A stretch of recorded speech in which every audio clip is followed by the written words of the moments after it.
Olá, hoje a gente vai dar uma olhada bem de perto no relatório do Fundo de Hotéis do BTG Pactual, o BTHI11. Vamos entender o que está por trás do desempenho dele e o que isso pode significar para o mercado hoteleiro, né? Olha só essa imagem. Já pensou em ser dono de um pedacinho de um hotel de luxo? Pois é mais ou menos essa ideia por trás de um fundo como o BTHI11. E para a gente entender como isso funciona na prática, o melhor é começar olhando para o que realmente importa: os próprios hotéis. Mas antes de mais nada, vamos para o básico. Antes da gente se jogar nos resultados, é fundamental entender o que é, afinal, o fundo BTH-I11. Como ele transforma o hotéis em retorno para o investidor? Vamos descobrir isso agora. Então, um FI, que é a sigla para Fundo de Investimento Imobiliário, funciona de um jeito bem simples de entender. Imagina uma vaquinha, só que, claro, uma vaquinha gigante e super organizada. Várias pessoas juntam dinheiro, um gestor profissional pega essa grana toda e sai comprando e administrando imóveis.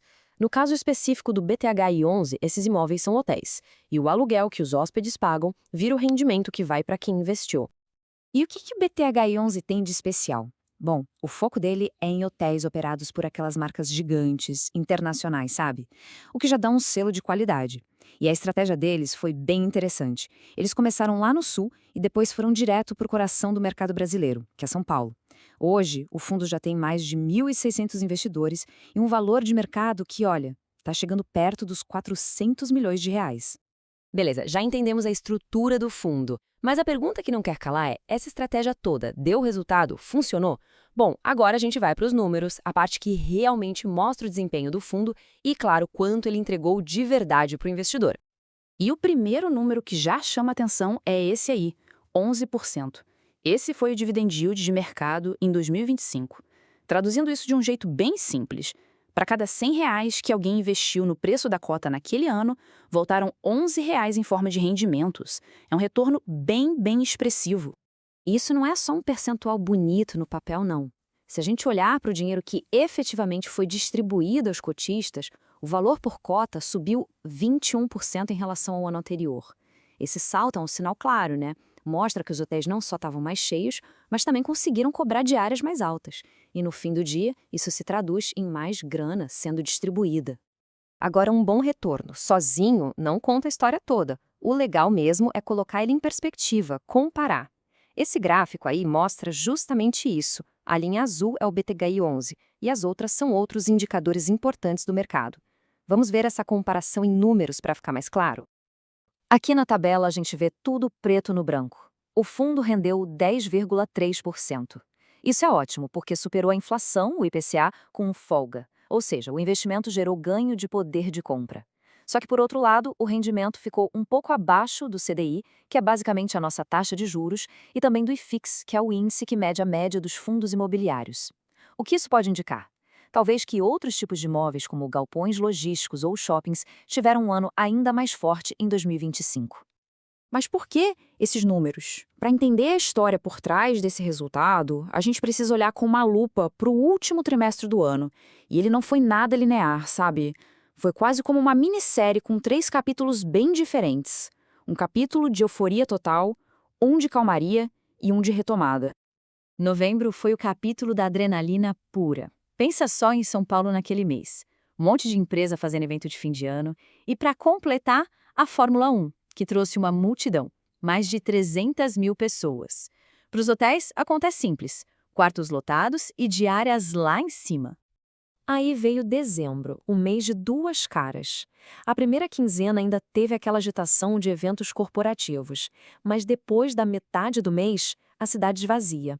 É aquele ritmo clássico de fim de ano, né? O pessoal de negócios vai descansar e a cidade fica mais calma para as festas. E janeiro foi o capítulo da volta. Depois daquela ressaca das festas de fim de ano, o motor da economia voltou a esquentar. O mês terminou com uma recuperação bem forte, dando um sinal bem positivo de que 2026 começou com o pé direito para o setor hoteleiro. Claro que essa montanha-russa do trimestre não acontece por acaso, né? Ela está totalmente ligada ao cenário econômico. Então, agora, vamos dar um zoom out, olhar o quadro geral e ver quais são as grandes forças, tanto aqui no Brasil quanto lá fora, que estão desenhando o futuro desse tipo de investimento. E aqui a gente tem uma história de dois bancos centrais. De um lado, no Brasil, o nosso Banco Central, o Copom, já está sinalizando que os juros vão cair. Isso é super importante, porque com juros mais baixos, a renda fixa perde um pouco da graça e os investidores começam a buscar outras opções, como os fundos imobiliários. Do outro lado, lá nos Estados Unidos, a postura é de mais cautela, de esperar para ver, mantendo os juros parados. Essa diferença de estratégia mexe com o dinheiro no mundo todo e impacta as decisões de investimento por aqui. Bom, depois de falar de economia, de juros, vamos voltar para o que é concreto. Literalmente. No fim das contas, a receita do fundo vem dos tijolos, das camas, dos serviços. Então, bora dar uma olhada por dentro dos hotéis que compõem o portfólio do BTHI11. Olhando o gráfico, fica óbvio, né? A grande, mais grande mesmo aposta do fundo é em São Paulo. 76% dos quartos estão lá. E isso não é um acidente. É uma estratégia muito clara para capturar demanda que não para do maior centro de negócios da América Latina. O fluxo de gente viajando a trabalho lá é constante.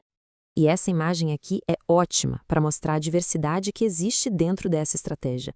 De um lado tem o Pullman Ibirapuera, um hotel gigante, icônico, que atende um público de altíssimo padrão em São Paulo. E do outro, um Ibis em Chapecó, que é um ativo super estratégico, focado no agronegócio, num polo regional muito forte, ou seja, o portfólio tenta pegar o melhor desses dois mundos. E tudo isso nos traz para a grande pergunta do momento. A gente viu que a volta das viagens de negócio foi o que puxou essa recuperação toda. Mas e daqui para frente? Com o trabalho remoto mudando a forma como as empresas funcionam, qual vai ser o próximo grande motor de crescimento para os hotéis? Vai ser o turismo de lazer?